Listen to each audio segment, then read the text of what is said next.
Title sponsor of the Mpbl 1xBet, your choice, your victory. Feel more game with 1xBet. Bataan, Kapulong should be the center there. Cebu has Paulo Hobalde, Sean McCarthy, Nadis Nepalam, Dennis Santos, and Mark Meneses. First game of the Aquaman, Paulo Hobalde, this season for the Cebu Classic sa laro na to. Let's see how he can impact this game para sa Cebu Classic. Very important piece para sa kanila in the off-season. Tapos ang tira ni Robbie Darang. Sean McCarthy. Oh, ball finding their way to Lepalam. He's up against Kapulong. Ladis, the fadeaway. No. Rebound, Yambing. I took a little more time there with the basketball. Already had that one-on-one opportunity. Darang, corner three. Santos, that's short. Rebound. Natapik. Ball is loose. Picked up by Robbie Darang. Santos. Back to Darang. Back out to Kapulong. Puts the ball on the deck and John Lawrence Kapulong.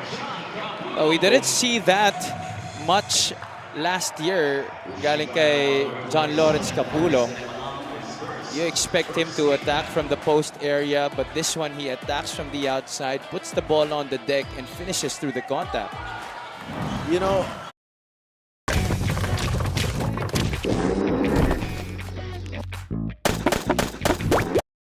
he attacks from the outside, puts the ball on the deck, and finishes through the contact. you know, if he puts his head down, I don't think a lot of players in the MPBL will stand in the way. Exactly. You know, if he extends his repertoire to those kinds of attacks offensively, he definitely is in step to be one of the big men that aabangan natin dito sa MPBL. Advantage in foot speed para sa kanya when he's up against Lepalam. But the Aquaman, Paulo Hobalde, the ageless Paulo Hobalde. Indeed. Always in shape as well, Paulo Hobalde. Robbie Darang. They go to Bringas. Against Santos, the turnaround shot from Bringas. Meneses grabs the rebound. Hobalde, no look pass to Meneses, who lays it in off the glass. Very important that Paulo Hobalde is now seeing action para sa Cebu Classic. In their first two games, you saw that with the ball in the hands of guys like Daryl Manligues, medyo may chaos pa itong Cebu Classic. But with Paulo Hobalde there, very organized. You know that he's gonna make the right decisions. Our assist of the game is brought to you by 1xBet, the title sponsor of the Mpbl 1xBet. Your choice, your victory. Feel more game with 1xBet. Now, Paulo Hobalde, an MPBL pioneer. Indeed, yes. MPBL legend. Okay. It's still very much in shape to compete with the best of them here. Meneses to Hobalde. Lepalam with the pick. Paulo for three. Too strong. Rebound, Darang. Robbie drives left. Stopped by McCarthy. He goes back to Kapulong. Darang drives right at McCarthy, and that's a foul on Sean McCarthy. He definitely has the speed advantage here over the two guards of the Cebu Classic. Ito si Robbie Darang. Not a lot of guys can keep in step with this guy. Especially driving left. That's his strong side, and Robbie Darang getting much more responsibility this year with Bataan. LGR is the official outfitter of the MPBL. Salamat sa LGR Sportswear for our uniforms. Our beautiful uniforms. Yeah, nakita mo. Gawa pa tayo ng variation. Tayo daw bahala mag-design. Talaga? Sila lang gagawa. Ano kayang kulay ang maganda? Pero ang ganda nga ng black and blue eh. Maybe a different shade of blue would be good. Pwede. Or ilipat natin ng blue. Pwede. Ibaba natin yung white. Pwede rin. Oo, interchange natin. Mukhang, ito yung gusto ko dito sa Rizal Memorial. Lalo na sa Manila, yung game. Ang daming pagkain na lumalapit sa'yo. Santos scores on the break. Umpisa pa lang tayo. Ang dami na nasa harap ko ngayon eh. Oo nga. Saan kaya binili ni Val yung turon, no? Well, I think ikaw ang maalam talaga dito sa lugar na to. This is a very nostalgic place for you. Yeah. This is where I learned basketball. Bring us on the break. Trying to save that basketball from going out. Little frenetic here. A little chaotic on that fast break. Daniel Manliguez is in the game. Turnover again for Cebu. Darang to William Bing for 3. Daniel Manliguez with a rebound. Santos leaking out, and that ball tapped away by William Bing. I think just the energy of playing here in this venue, Sedelf, is giving these guys a lot of energy to play on the court and to really push the pace. I just love it. Oo, alam mo na itong venue na to, no? It's witnessed so many classic games. So many epic encounters, whether it's the collegiate, yes, whether it's international, because they used to play the Asian Championships here. Tama. This is where legends were, were made. You know. Well, I'm hoping that we will have a lot more games to play here this season. Ako gusto ko. As Capulong scores the second and one opportunity for Renz Capulong. And JL Capulong really putting his head down here in the first quarter. He's very aggressive here to begin this game. He knows that he has the advantage against Ladis Lipalam. Before the game, I saw JL Capulong doing warm-ups with assistant coach Gary David. And they were really working on his mid-range to short-range shot. That's why I'm very surprised to see that he's really attacking from the outside here, putting the ball on the deck. Well, Capulong started his career with Pampanga here in the Mpbl. That was season 4. But after spending a couple of years in the NCAA, he's now back with in the Mpbl. I'm happy to see him back. Full-time pro na siya. Yes. I'm sure he was on Pampanga's radar, but I think Bataan really just signed him very early. And I think he realizes that with Bataan, dito talaga makikita niya that his star will shine the most compared to Pampanga kung saan marami pa rin siyang kalaban sa pwesto That's another foul on Santos. It's just a big smile on the face of the Aquaman. He knows that he has the number of Jeff Santos here early on. Simpleng mga paggulang lang ang ginagawa dito ni Paulo Hubalde, but very effective to start this game. He slides to the 2 spot. Paulo Hubalde with Manliguez in the game. He's up against Santos. Santos launches the 3. That's Dennis Santos rather. Manliguez cuts short, and Dennis Santos with a stick back. Dennis Santos, we saw him last year, explosive scorer, but this is a guy that we haven't seen yet na pumutok this season. There's the miss by Manliguez, and you love that Dennis Santos is crashing the offensive glass there. Only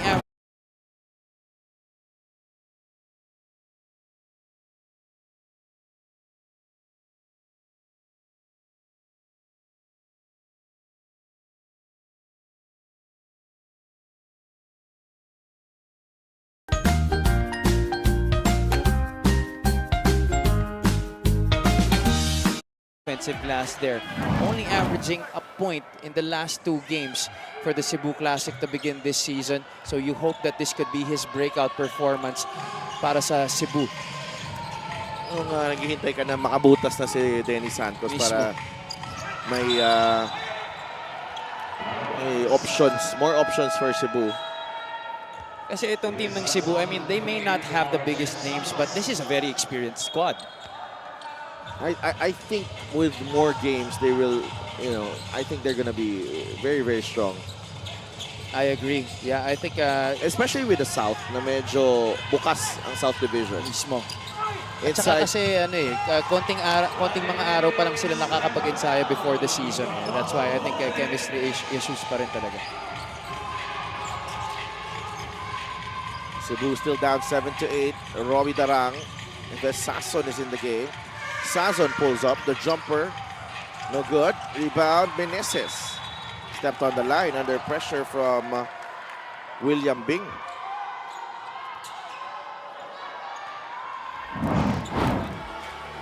And the play of the game is brought to you by 1xBet, a title sponsor of the Mpbl. 1xBet, your choice, your victory. Feel more game with 1xBet.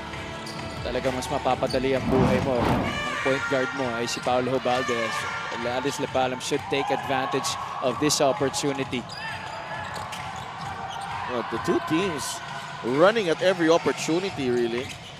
Santos, step back three. What a move there. I used to see that a lot when he was still in the 3x3 circuit. Ito si Dennis Santos. And that's why he was such a hot commodity for Valenzuela last year. Because of the ability to break down his defender one-on-one on the bounce.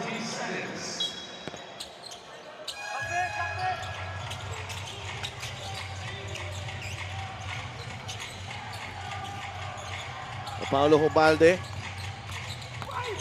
drives and almost made the shot. Imagine Paulo Hubalde at his age still able to blow by much younger guys, much more athletic players like William Bing. And Paulo Hubalde is going to the free throw line.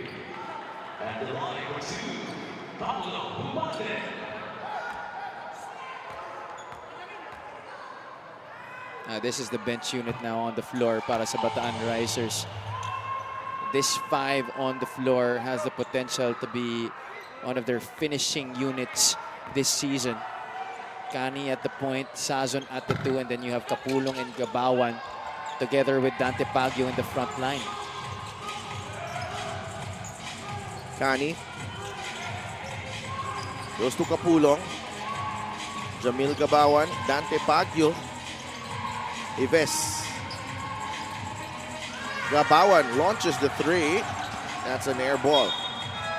He can hit that occasionally, just not at a very consistent rate yet. Ito si Jamil Gabawan. And Rafi Octubre, who first played for Cebu. Dito niya sinimulan ng career niya in the Mpbl. Cebu Kasama niya Sharks. si Will Macaloni. Yes, that was the twin tower combination. Inside-outside, ang ganda naman ng combination na yun. They made the playoffs, I think. Yes, they made the playoffs, but I think they got bounced early. Octubre to Gabawan against Meneses. Pagio shoots over Holmqvist. Well challenged by Ken Holmqvist. Hubalde for 3. That's short. Rebound, Jamil Gabawan. Quickly to Hubert Kani. Kani. They swing it over to Octubre. Rafi will fire. Still trying to get his legs under him. Ito si Rafi Octubre. Not a good start. Wow, both teams are shooting blanks the past few possessions. And Pagio is fouled. Combined 7 out of 25 between these two squads to start the game. Not really a good percentage from the field for both of these teams. Bongbong Tampos now coming in for the Cebu Classic. Coach Jun Dause and Coach Volter Ora looking for a spark here. I like that people are coming into the Rizal Memorial Yes. Stadium. No? Pumapasok ng mga fans dito, lalo na for Bataan. I think we're anticipating a good-sized crowd for today's games. We're tied at 10 with under 3 minutes to play in the first period. I don't know. Daryl Manliguez and Ken Holmqvist hindi nagkaintindihan doon. Obvist was expecting that there was a guy behind him to receive that pass. Boom Boom Tampos is in the game. Here's Gabawan.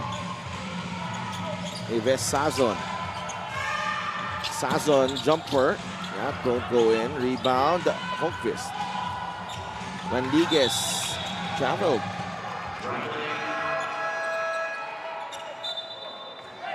Was that the right call? I'm not too sure about that call, but the referee Jojo Belnas was right in step with Daryl Manliguez on that play.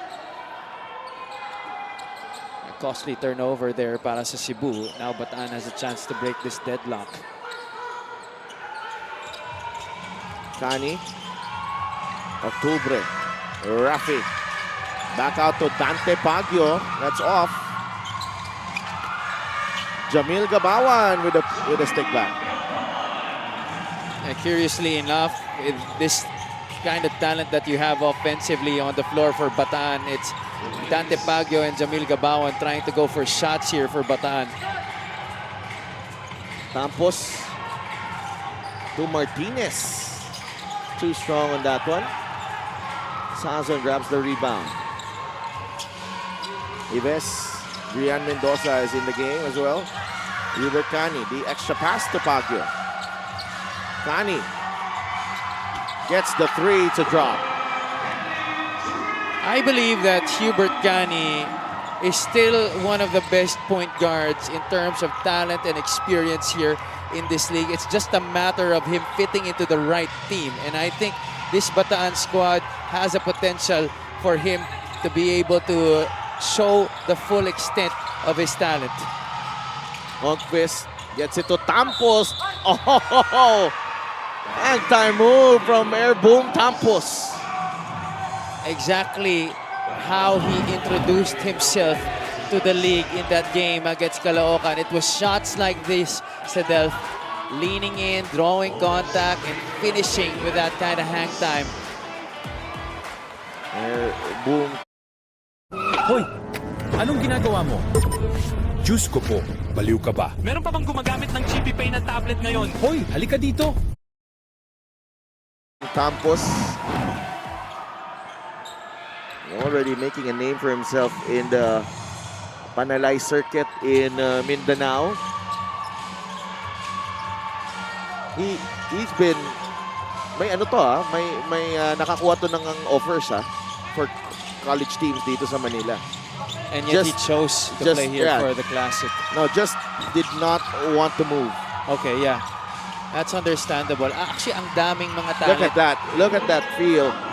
That was a tough catch and a tough angle.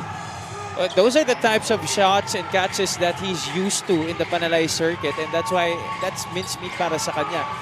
At maraming mga players in the Visayas and the Mindanao, di natin nakikita dito sa Manila because of their apprehension to move here to the big city. Pero ang daming talent. That's why I was so excited for Cebu to come back, because I know that they have some homegrown players that they can boast of. Rian Mendoza, short on the three. Baguio is fouled. Well, Mendoza is a guy that was able to make the big move here to Metro Manila with FEU in college. Part of that stacked FEU lineup that featured R.R. Garcia and Terence Romeo. He was limited to a role player there, but he's a player who can shoot from the outside, was also very athletic in college. I'm not sure now, but definitely also a good piece off the bench para dito sa Cebu Classic. And Dante Baguio at the line. And this is the first. 8 seconds remaining here in the first quarter. 0 for 2 for Dante Baguio.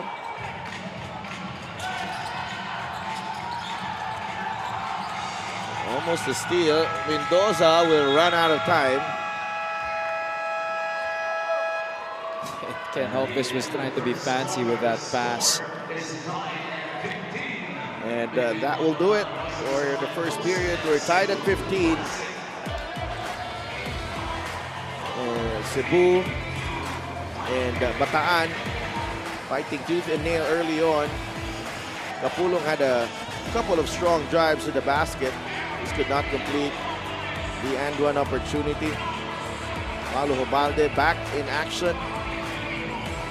Feeds Aladis de Pala for that inside drive. And what about Air Boom Boom Campos with this daredevil drive to the basket? He gets it to drop. And Cebu and Bataan are tied at 15 after 1.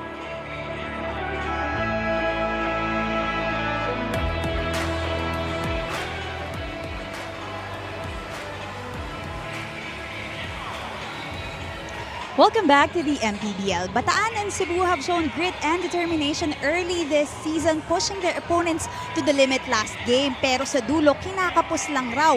Kulang ng finishing kick para makuha ang panalo. Para kay Coach Goody Ilagan, this is still a good sign though, considering they face tough teams. Sana lang daw ay mas naayos pa nila ang kanilang free throws versus Jensan at nakapag-communicate ng maayos in the last 10 seconds.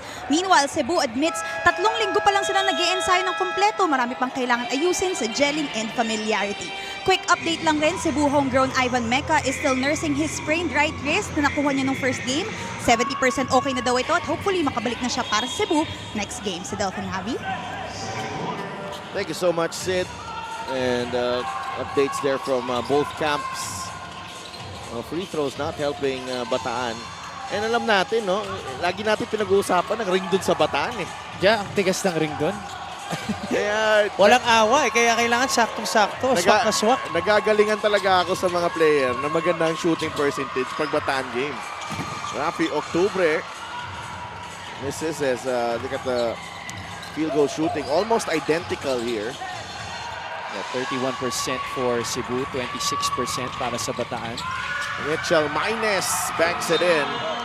You see the depth here of Bataan, putting in Mitchell Maines here in the second quarter. This is a strong team with a lot of talent in every position. It's just a matter of finding the right combinations that will work at any given time. Manliguez thought about it. Habonete fires and hits. John Habonete gives Cebu the lead. Simple two-man game between him and Manliguez. Popping out Habonete. He's a guy who could stretch the floor para sa Cebu Classic. Conquest. Manliguez to Tampos. That's a tough shot there.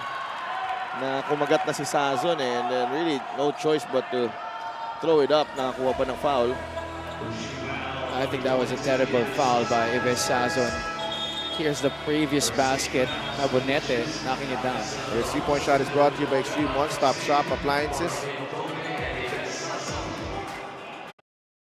Yes, sir. New construction options. Building. Construction complete.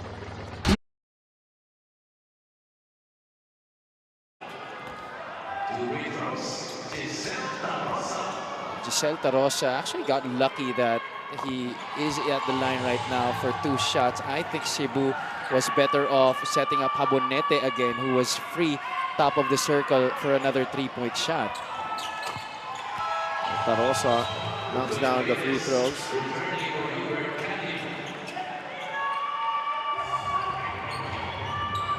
Ramirez is in. Kasama si Dom Vera, Mitchell Maines, Alex Ramos, and Jamil Gabawan. Ramirez! Ito Ramirez. Defensive miscue right there for the Cebu Classic. Nobody marking Tutoy Ramirez. Simple give and go for the Bataan Risers. Tarosa drives. Offensive foul. Using his left arm to ward off the defense.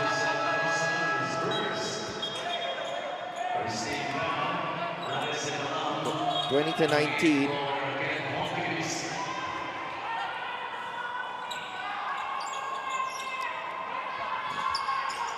The pressure here from Cebu.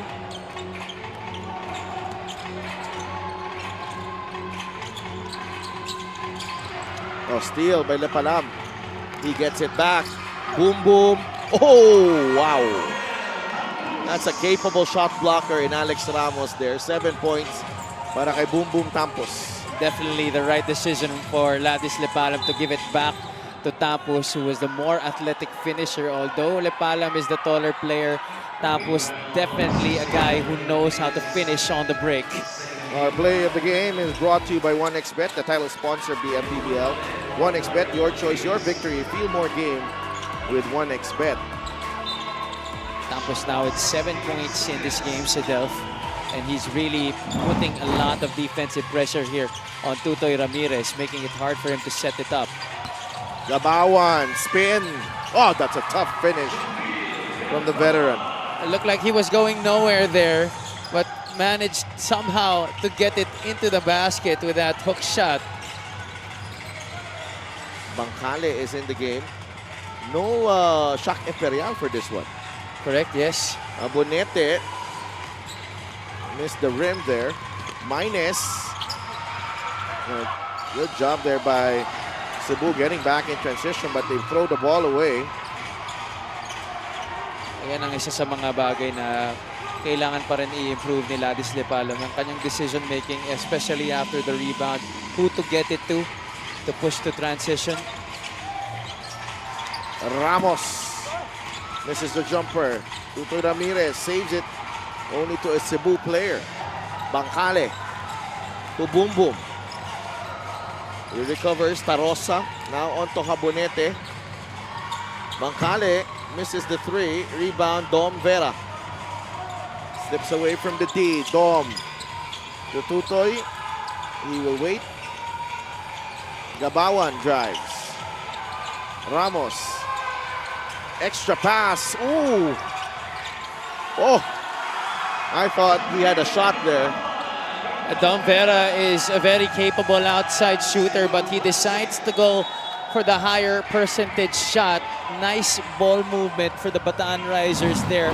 Take a look at this. He attacks the closeout of Habonete and sees Gabawan right there underneath for that reverse. Timeout muna ang Cebu dito. At Bataan has taken the lead 23-22.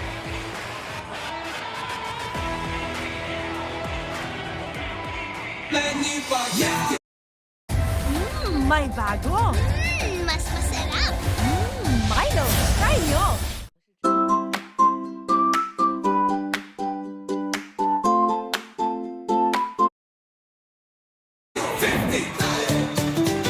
Para sa 100% pag-unlad, para sa 100% pagbabago, para sa 100% paglilingkod, para sa 100% Pinas. 50 tayo! 50 si Emmy! Hati mo, si Manny!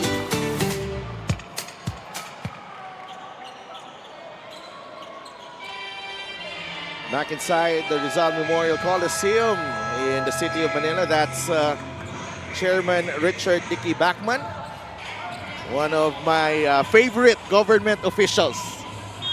Kasi mga paborito ko yan. Mukhang Si busy Chairman, pa eh. oh, busy. Siyempre teammate yan ni Captain Marbel, our commissioner. Correct, yeah, that's correct. They're former teammates. And that's why Com Kenneth was very happy to see him on our screens. I'm sure makikita sila mamaya. Pero paborito ko yan, Dicky Bachman. Chairman Dicky Bachman. Laging abala no? The best chairman. Ano yan? Napakasipag. Yeah, he's been at that position for quite some time already. Yes. And for good reason. And there's a reason why. There's a reason why magaling mag-golf. Hindi ko na, sayang hindi ko na-record. I-record ko, ipapadala ko to sa kanya. Baka, ang hirap lang eh. Medyo strict yung security dito. Hindi ka makapasok agad. Kaya nga eh. Medyo strict Matagal yung, rin ako na abala doon sa entrance eh. next time, i-abiso natin yung kaya chairman. But you know, the PSC is managing this entire facility, and they've done a great job. No, ang football field is almost done. Malapit nang magbago ang artificial pitch doon. So yung Ninoy pwede na ring mag-host ng games, no? And even this This whole facility is is world class. is alive. Is alive. Just when everybody thought that wala nang mapupuntahan itong mga facilities natin dito, kudos to Chairman Bachman and his team. Oh, foul on Minus. I gotta tell you though, this Cebu Classic unit on the floor is a ragtag 5. They're not afraid to mix it up defensively, and they're also very physical on the offensive side, fighting through the contact. I like how they're playing hard here in this game. Mangkale. Against Darang. Abunete. He swings it over to Hubalde. 3-pointer for Paulo. That won't go. They get another crack at it. Mangkale. He hit one earlier. That's his second. Now, he seems to be a dead shot from the outside. You leave him wide open. He always almost has a good line to his shot. And there's a reason why Coach Mike Reyes and Coach Junda Jose have put in a lot of trust in him here in the second quarter. 1 of 11 for Bataan. That's the 4th 3-pointer in the other hand. Jeco Bangkale and John Abunete are part of that. They play for Mapua. Pareho sila eh. Yeah. I think so, yeah. Won an NCAA title. Bangkale. That won't go. Darang with the rebound. Minus. Too open. Mitchell Minus, so he pulls back. Javier, quick spin. And that is off Chris Javier. No, it's going to stay with Bataan. I think our referee is saying that it's off Ladis Lepalam. Coach Junda Jose wasting no time. Sumenyas agad na challenge. Pero they correct the call. Our referees did. So it will swing back to Cebu's way. Yeah, that Abunete and Bangkale were part of that NCAA champion team in season 100 of the NCAA, yung Mapua Cardinals. Sama nila Clint Escamis saka ni JC Recto rather. As Minus is fouled. And that's why these two players, they bring a lot of spunk to this squad. I believe this is their first game for Cebu this season. And they are both from Cebu. Kaya homegrown, listed as homegrown. Kasi ang dami talagang basketball talent sa Cebu. Maraming salamat sa LGR, the official outfitter of the Mpbl. I wonder if we're gonna have a Cebu home game this season. Will we? I'm hoping. That's gonna be solid. I'm sure the Cebuanos are... Pabangan ko yung mga apports mo doon sa Yun, Cebu. tama. Abang sabihin natin, mga apports ni Javi, ready na kayo dyan, ha? I'm sure the Cebuanos are raring to have another Cebu home game this season. Ang tagal na. Yung last home game is... Bangkale has shown us a lot here in his time on the floor. And his play will certainly help the cause of Cebu to have a home game doon sa kanilang probinsya. If he continue to play like this, I'm sure everybody there in Cebu will love to see this team play. He is solid, Jeco Bangkale. Two-way player, very unassuming defensively, not afraid to mix it up, and ang tapang sa opensa. And of course, the energy that he brings to this Cebu team. He's been instrumental in the second quarter as the classic are not.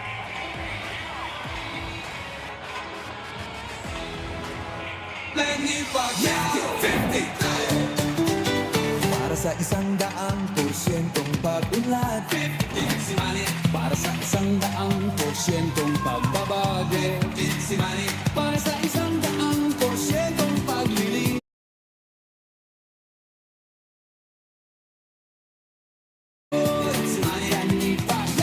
sa 100% Pinas. 50 tayo! 50 si MD! Hati mo si Manny!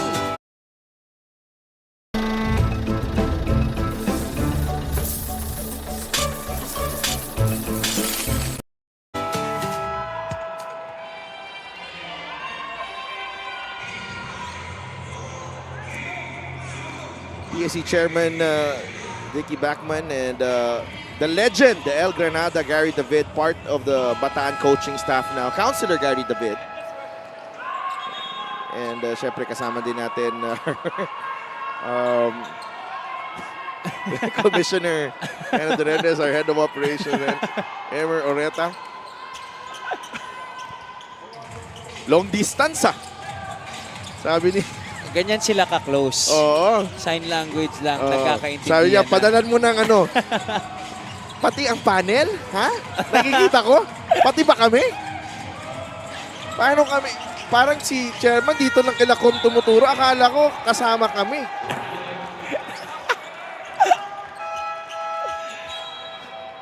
Well, right now, Bataan Grabe. really struggling.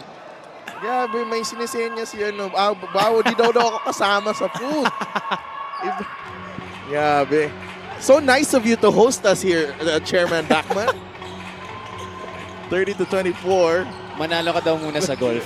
Yun natin yung sinasabi niya. Abangan ko yan. Pag-practice yan eh. Ubalde. It's great defense from Bataan. And the ball will go back to Bataan. Foul. Certainly better anticipation on the pick and roll set right there on the left side by the Risers. Good pass by Hubalde, but good rotation defensively for Bataan. Now a chance for them to trim this deficit. Sazon to Javier. Santos. Ives Sazon. Meneses grabs the rebound.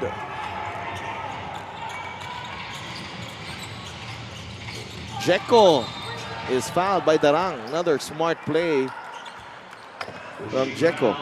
And just numerous one-and-done possessions for Bataan in the past few plays. Cebu ensuring that they get the defensive rebound so they can push in transition. Pag na-stop sila ng transition defense, they are almost always making the right decision in the half court, courtesy of this guy, Jeco Bangkale. Ang ganda lang ng pagpasok niya, no? Parang matagal na siya sa team na to. Well, this free throw is brought to you by Extreme Appliances sa subok at kompletong appliance brand ng Pilipinas.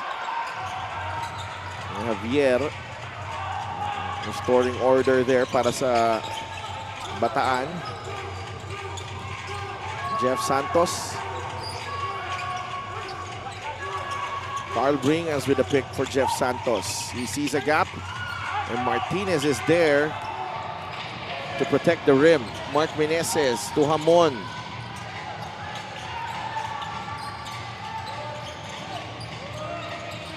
Bangkale to John Hamon. Puts the ball on the deck na. Bitawan ang bola. Fast break ang Bataan. Darang lost it, but it will stay with the Risers. Well, that's a problem for Robbie Darang. He was on the right side and still was trying to finish with the left. If he tried to go with the right, that would have been a better angle for him to protect the basketball. Sazon sees a gap and lays it in. Rare miscue here in the second quarter defensively para sa Cebu Classic. And Sazon taking it all the way to the cup. No interior defense for the guys in maroon. Meneses to Hamon. Step back three. No. Rebound, Carl Bringas. Robbie Darang looking up, surveying the floor.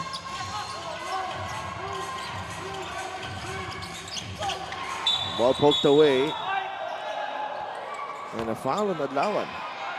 And I think that Robbie Darang should realize that his main guy, Ives Sazon, already scored his first basket of the game, and he should have went to Evis again on the left wing. He was asking for the basketball instead of trying to go inside. But they're lucky that tatawagan ng foul itong Cebu, and they're already in the penalty. That's why Chris Javier is at the free throw line right now. Javier swishes the free throw. Bataan with, gaining some ground here as we near the end of the first half. 8.5 points, 3 rebounds, and 3 assists para kay Chris Javier. Humingi ng timeout ang Cebu Classic. They're up by 3 with 44 seconds remaining in the first half.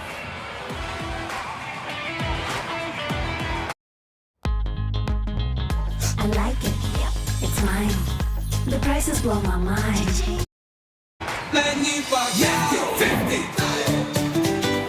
Para sa 100% pag-unlad, para sa 100% pagbabago, para sa 100% paglilingkod, para sa 100% Pinas. 50 tayo, 50 si Emmy, hati mo si Manny.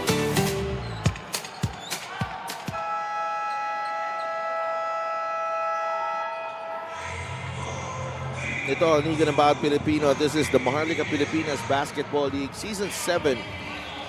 Paulo Hubalde, Jeco Bancale, and the rest of the Cebu Classic on top, 31-28, with 44 seconds remaining in the first half.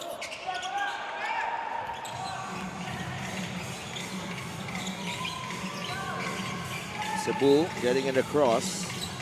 They can go for a 2-for-1 here. Both teams in penalty. Hubalde forcing that one. Still no go. Adlawan tries to finish on the other side. Oh, it's gonna count. But they're gonna review it. Kaya lang ang unang call ni referee Jojo Belnas was a goaltending. I'm not sure if it was offensive goaltending or defensive goaltending. I'm surprised that Paulo Hubalde took matters into his own hands in that possession. When he drove into the lane towards the middle, John Hamon, I believe, had an opportunity for a catch and shoot.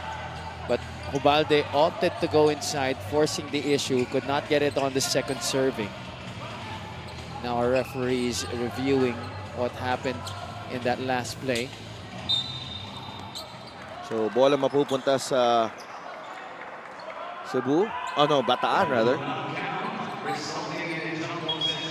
So, no count. No goaltend.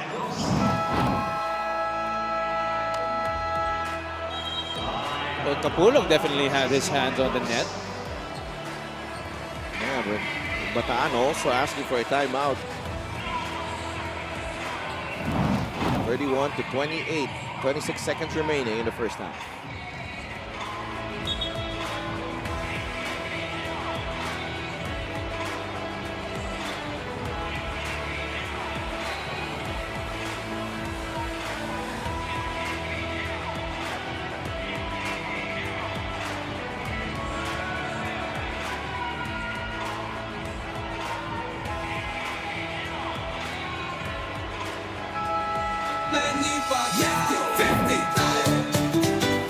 Para sa 100% pag-unlad, para sa 100% pagbabago, para sa 100% paglilingkod, para sa 100% Pinas.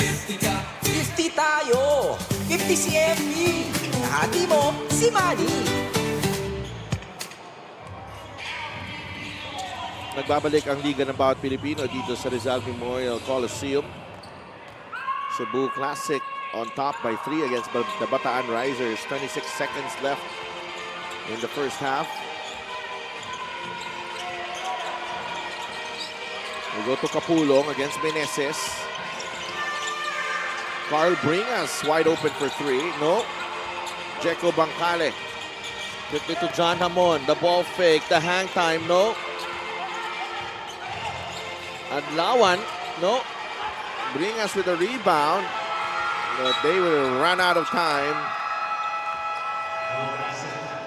Cebu Classic will go into the half with a 3-point lead against the Bataan Risers. Intense possessions to end our second quarter here, but both teams failing to get a basket. Paulo Balde getting into it early with Jeff Santos. It's been a struggle for Bataan. Cebu leaning on some stellar performances from Paulo Balde and Jeco Bancale as they grab a 3-point lead at the break here at the Rizal Memorial Coliseum. We'll be right back.